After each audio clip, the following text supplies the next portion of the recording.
Welcome back to the Sports Source. The segment brought to you by Madisonville Marine. The Downtown Knoxville Boat Show is coming up February 29th through March 3rd. But boat show incentives are already available at Madisonville Marine.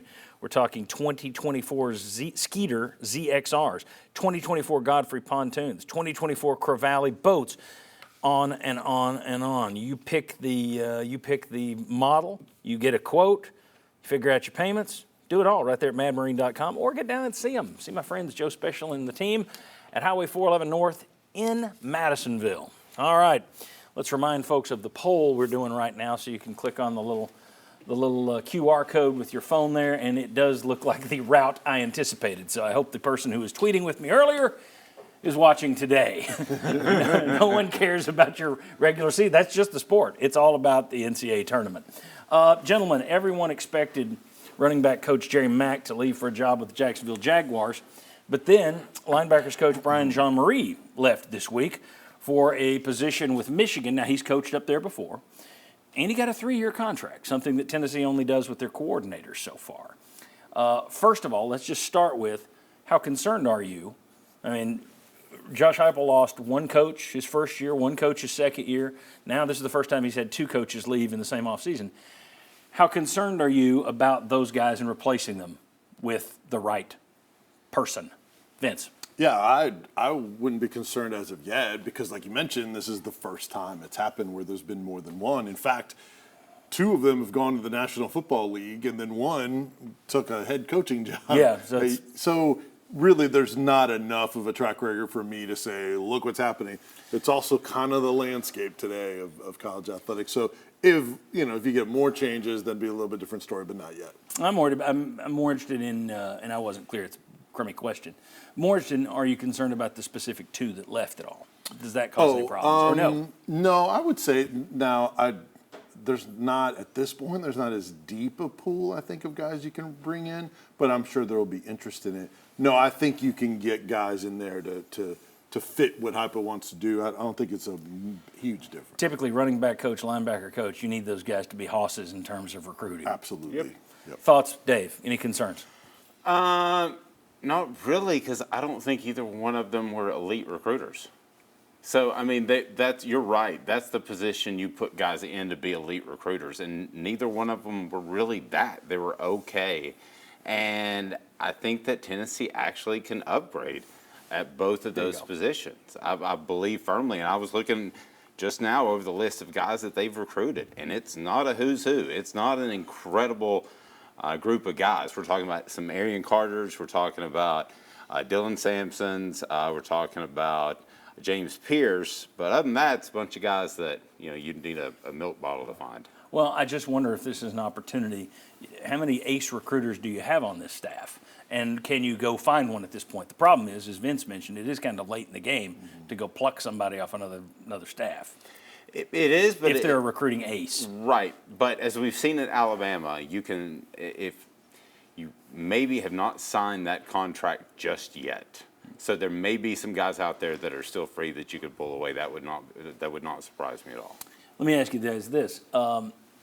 The 3-year contract deal.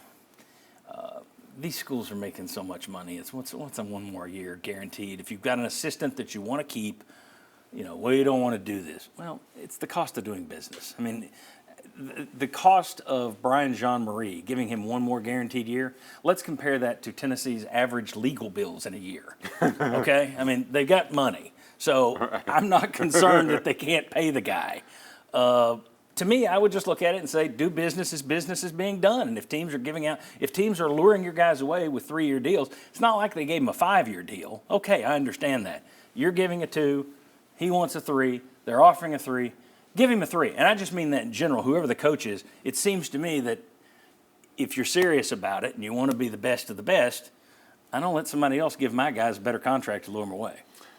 I agree with that, but I'm going to play devil's advocate just for the fun of it. That's my role on this show. Yeah, go ahead. Sorry. All right, so devil's advocate is if you have to suddenly fire a nincompoop like Butch Jones, you really are accepting, if you could do it your way with 3-year contracts, you're accepting basically 2 head coaching salaries that you have to pay off eventually. $1 million a coordinator, Then you start getting Unless they're giving out money in Chick-fil-A bags, then you don't have to pay them anything. You're perfectly good. You just skip that out all day long. So I do think you're getting to the point where fiscally maybe it's not responsible, but I can't argue with you that, if they're using Sunoco gas, use Sunoco gas.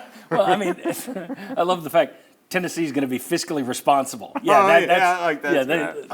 This is the university that was nationally known for just handing out dollars to people not coaching. So there's some irony in that. And I'm not saying, you do go down that road. I just have a feeling if this is what got him away, you're going to see more and more teams do this with 3-year deals, and that's what everybody's going to be doing. Yeah. But, and granted, if you give somebody a 3-year deal, that means every other assistant's going to say, I want a 3-year deal.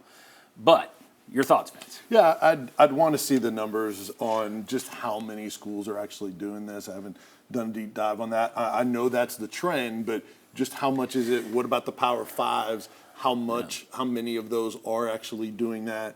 And if that is the cost of doing business, then eventually you have to adjust to it. But especially with the volatility and fluidity of coaching and athletics and everything. But I would kind of wait before I totally went across the board and did it. Very good. Go ahead, quickly. Really quickly, I think that Josh Heupel knows Danny White's phone number. And if he'd have wanted a 3-year contract for the right dude, he would have got one.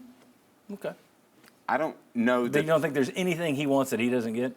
What Joshy wants, Joshy gets? Probably every once in a while. I just think if he really wanted to retain one of these coaches. Now I'm talking more in the big picture theory of this. Yeah, if he wanted to retain one of these guys, he would have picked up the phone. Danny would have been, okay. Well, for all we know, that they're saying, hey, Michigan's getting him. We don't have to get rid of him. I think there's a chance of that. Okay. He's pretty close with Tim Banks. I don't know about. All right.